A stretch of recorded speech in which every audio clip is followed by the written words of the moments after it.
स्वास्थ्य सूत्र में आपका अभिनंदन है, आपका स्वागत है। और आज का वीडियो हमारा ब्रह्म मुहूर्त में उठने का है कि ब्रह्म मुहूर्त में यदि आप नींद त्याग देते हैं, आप अपना बिस्तर छोड़ देते हैं, तो आपको उसकी क्या उपयोगिता है, क्या उसको महत्व मिलते हैं, क्या लाभ हो सकते हैं, इस विषय पर है। और इस विषय को ज़्यादातर लोग अंदाज कर देते हैं, लेकिन हमारी जीवन पद्धति में, हमारी जो सनातन पद्धति रही है, उसमें ब्रह्म मुहूर्त में उठने का बहुत महत्व बताया गया है। और हमारे जो ब्रह्मचारी थे, जो साधु संत होते थे, योगी जति होते थे, यहाँ तक कि जो विद्यार्थी भी होते थे, वो ब्रह्म मुहूर्त में उठकर अपना पठन पाठन करते थे और अपने कर्तव्य को सफलतापूर्वक संयम समाप्ति तक पहुँचाते थे, अंजाम देते थे। तो ये बहुत महत्वपूर्ण समय है। तो आज मेरा जो विषय है वो ब्रह्म मुहूर्त में उठने का है। देखा गया है कि सुबह जब प्रातःकाल हम सूर्य उदय से करीब 50 से 75 मिनट पहले अपना बिस्तर छोड़ देते हैं, नींद से जाग जाते हैं, तो हम अपने आप में ज़्यादा अनुभूति स्फूर्ति महसूस करते हैं, अपने आप को ज़्यादा तरोताज़ा और शक्तिमान अनुभव करते हैं। लेकिन जैसे जैसे सूर्य उदय होने लगता है, क्योंकि आजकल बहुत लोग ऐसे हैं जो सुबह 10 बजे या उसके बाद 12 बजे तक, 1 बजे तक भी बिस्तर छोड़ते हैं, क्योंकि ये रात्रि भर कई तरह के कामों में व्यस्त रहते हैं। कुछ लोगों की व्यवस्था हो सकती है कि उनकी नौकरी पेशा ऐसा है कि उनको रात्रि में जागृत रहना, जागृत करके अपने कामों को निपटाना आवश्यक है। लेकिन बहुत सारे लोग हैं जिनकी दिनचर्या ऐसी बन गई है, जिनकी जीवन शैली ऐसी बन गई है, जो रात को 12 बजे तक तो रात का खाना लेते हैं, फिर उसके बाद मटर गश्ती करते हैं, होटल्स जाते हैं, रेस्टोरेंट जाते हैं, सड़कों पर घूमते हैं, या क्लब में व्यस्त रहते हैं, या अपने दूसरे कार्यों में व्यस्त रहते हैं। और वो भोर में 3 या 4 बजे के बाद, जिसको हम ब्रह्म मुहूर्त का समय होते हैं, तब कहीं नींद का इंतज़ार करते हैं, तब सोने की व्यवस्था करते हैं। तो ये एक तरह का निशाचरी जीवन है, क्योंकि रात्रि को जागरण करने वालों को हमारे जो साहित्य हैं, हमारे जो कथानक हैं, हमारी जीवन पद्धति है, उसमें निशाचर के जीवन कहा गया है।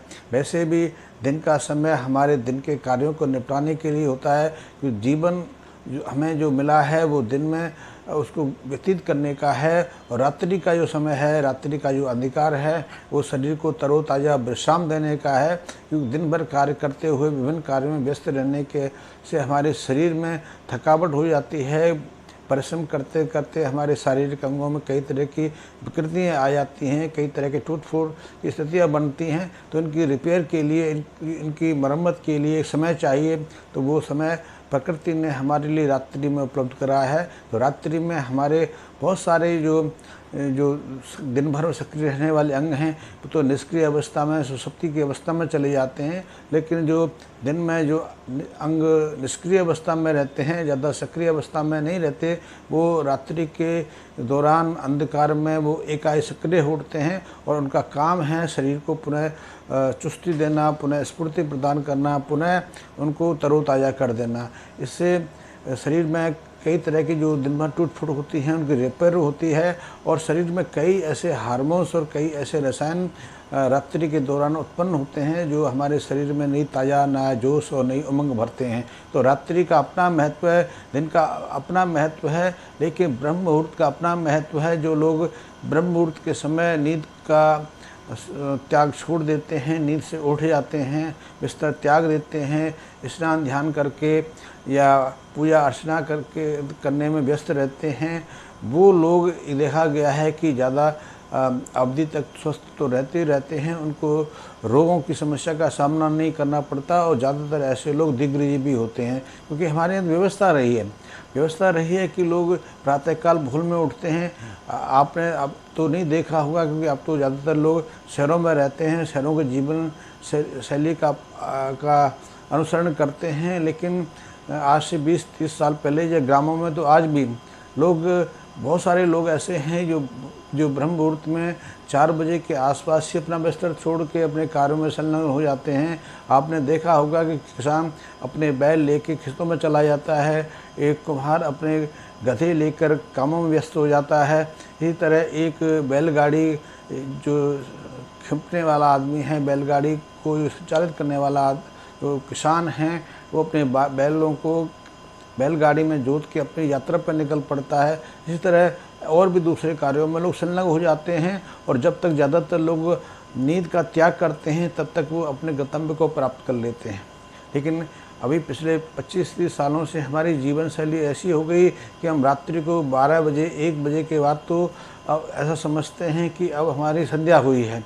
रात्रि को 2-3 बजे तक या तो टेलीविज़न देखते रहते हैं या अन्य कार्यों में व्यस्त रहते हैं। कुछ लोग ताश खेलने में व्यस्त रहते हैं, कोई क्लबों में भटकते हैं, सड़कों पर बिना मतलब घूमते रहते हैं। और फिर ये मध्य रात्रि के बाद कभी 2 या 3, 4 और कई लोग तो ऐसे हैं जो पूरी रात्रि सक्रिय रहते हैं और प्रातःकाल 7 बजे के बाद सोना शुरू करते हैं। तो उनकी दिनचर्या है। लेकिन देखने में आया है कि जो लोग भोर में प्रातःकाल सूर्य उदय से पहले यदि नींद से उठ जाते हैं, वो अपने में ज़्यादा तरोताज़ा अनुभव तो करते ही करते हैं। उनकी स्मृति भी ज़्यादा रहती है। इसलिए पहले ब्रह्मचारी लोग जो थे विद्यार्थी जो थे, ब्रह्म मुहूर्त में उठकर पठन पाठन शुरू कर देते थे।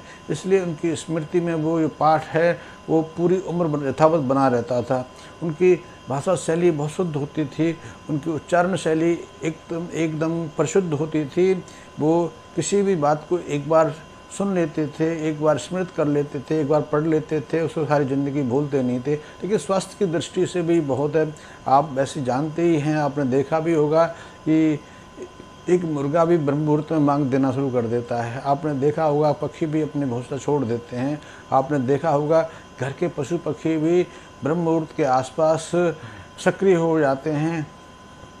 उनकी घंटियां, गले में बांधी घंटियां ये इस बात का संकेत देने लगती हैं कि वो पशु भी अब नींद से जाग गए हैं। कुत्ते भी ब्रह्म मुहूर्त के आसपास सक्रिय हो जाते हैं और दूसरे जानवर भी सक्रिय हो जाते हैं।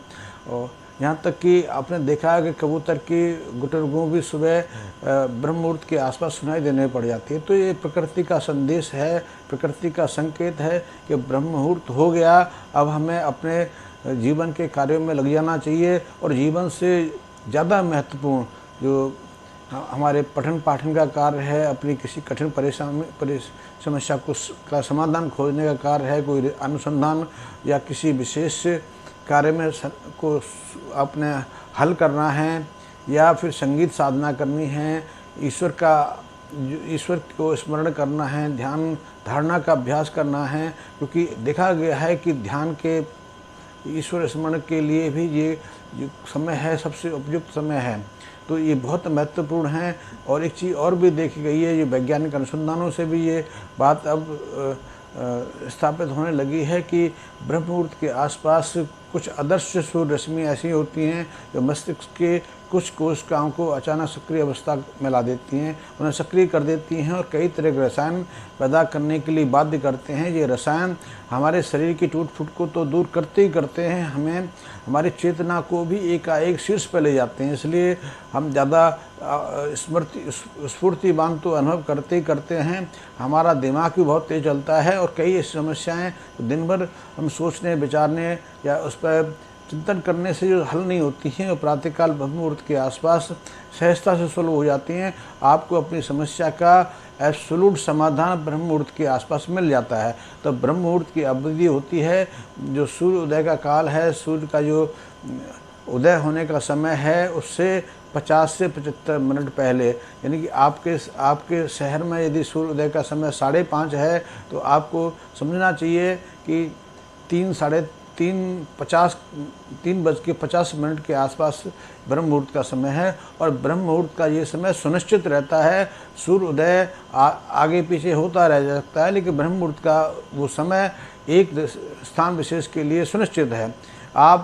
आपने अनुभव नहीं किया होगा लेकिन जो लोग ध्यान में, योग में और कुंडली जागरण वगैरह में रुचि रखते हैं, जो ईश्वर अनुसंधान में गहन रुचि लेते हैं, वो लोग देख सकते हैं कि बहुत सारे जो गोपनीय साधु संत होते हैं, योगी यति होते हैं, जो स्वाध्याय में निमग्न रहते हैं, वो लोग भी प्रातः ब्रह्म मुहूर्त में 3-3:30 बजे के बाद अपनी नींद का त्याग कर देते हैं और वो अपनी पूजा पाठ अर्चना ध्यान धारणा में निमग्न हो जाते हैं।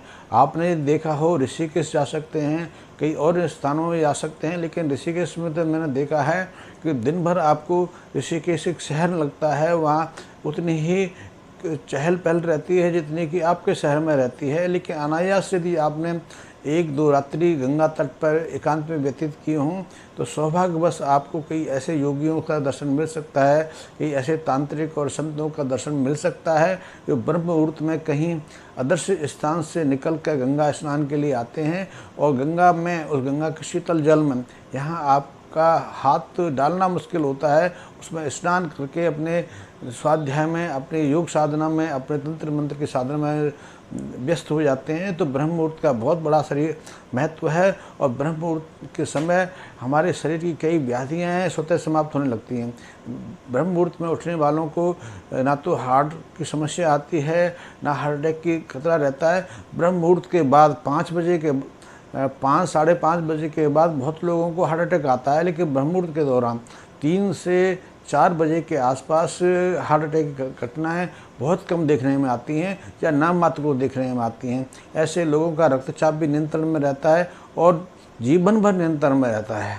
इसी तरह डायबिटिक मरीजों का डायबिटिक स्तर है, ब्रह्म मुहूर्त में जागने से डायबिटिक स्तर भी सामान्य होने लग जाता है और शरीर की दूसरी व्याधियाँ भी इस समय बिस्तर छोड़ देने के बाद स्वतः समाप्त होने लगती हैं। यहाँ तक कि कैंसर की जो कोशिकाएँ हैं उनकी विभाजन की गति भी प्रातःकाल ब्रह्म मुहूर्त के आसपास सबसे निम्नतम रहती है, ये अध्ययनों से पता चला है। और इसी तरह मैं मानव की बात नहीं करूँ, ये दूसरे प्राणियों की बात करूँ तो उनके जो दूध हैं, उनके जो अन्य शारीरिक अवयव हैं, उनमें उस समय के आसपास से विशिष्टता, एक विशिष्ट गुणवत्ता देखने में आती है। तो ब्रह्म मुहूर्त का शरीर समय हमारे लिए बहुत उपयुक्त है।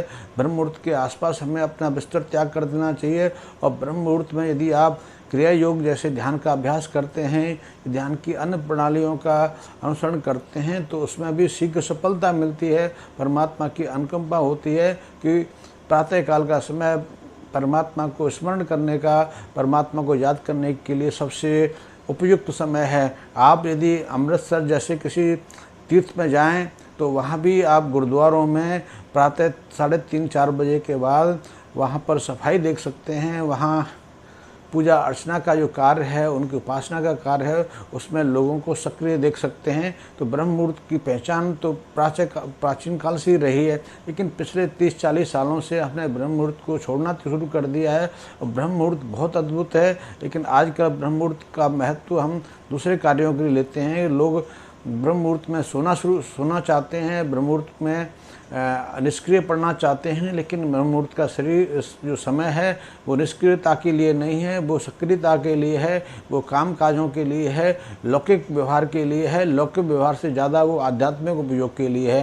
तो ब्रह्म मुहूर्त का बहुत महत्व है और ख़ास करके भारतीयों के लिए, जो भारतीय लैटिट्यूड में रहते हैं, 33 डिग्री के आसपास जो लोग रहते हैं, उनके लिए प्रातःकाल ब्रह्म मुहूर्त का जो समय है 3:50 से करीब 5 बजे तक का, वो बहुत उपयुक्त है। वो शिक्षा के लिए भी उपयुक्त है, अन्य कामकाजों को निपटाने के लिए भी उपयुक्त है, वो धर्म कर्म के लिए भी उपयुक्त है, वो पूजा पाठ के लिए बहुत अनुकूल है। और ध्यान धारणा के लिए तो उससे शीर्ष समय कोई है ही नहीं। इसलिए जो ध्यान धारणा करते हैं, जो पूजा अर्चना करते हैं, किसी कठिन समस्या के समाधान के लिए लगे हुए हैं, कोई नई युक्ति बना रहे हैं, नया शोध कार्य कर रहे हैं, नया थीसिस लिख रहे हैं, उनको ब्रह्म मुहूर्त के समय अपना बिस्तर त्याग देना चाहिए और अपने जो कर्म क्षेत्र है, अपना जो कार्य है, उसमें निमग्न हो जाना चाहिए, डूब जाना होना चाहिए। वैसे आजकल इस्कॉन वाले भी ब्रह्म मुहूर्त में ही अपने महामंत्र का जाप शुरू कर देते हैं। आपने उनका चेहरा देखा होगा, उनके संस्कार व्यवहार देखे होंगे, तो वो हमारे जो लोग हैं उनसे बहुत अच्छे हैं कि ब्रह्म मुहूर्त में उठने वाला व्यक्ति संस्कारी होता है, व्यवहार कुशल होता है और दूसरों का स्नेह और सम्मान करने वाला होता है। यदि आप अपने बच्चों को ब्रह्म मुहूर्त में उठने की आदत डालेंगे तो वो भी संस्कारी बनेंगे, आपकी आज्ञा का पालन करेंगे, आपकी सेवा शुश्रूषा करेंगे और वृद्धावस्था में आपके लिए आपके सबसे अनुग्रह ही साबित होंगे। तो ये एक छोटा सा मेरा निबंध ब्रह्म मुहूर्त पर है। आपको पसंद आया होगा तो आपको लाइक करिए और इसी तरह के दूसरे मेरे जो वीडियो हैं उनको पसंद करने के लिए मेरे चैनल को सब्सक्राइब करिए और यदि पसंद आया हो तो उसको अपने मित्रों तक शेयर करिए। धन्यवाद।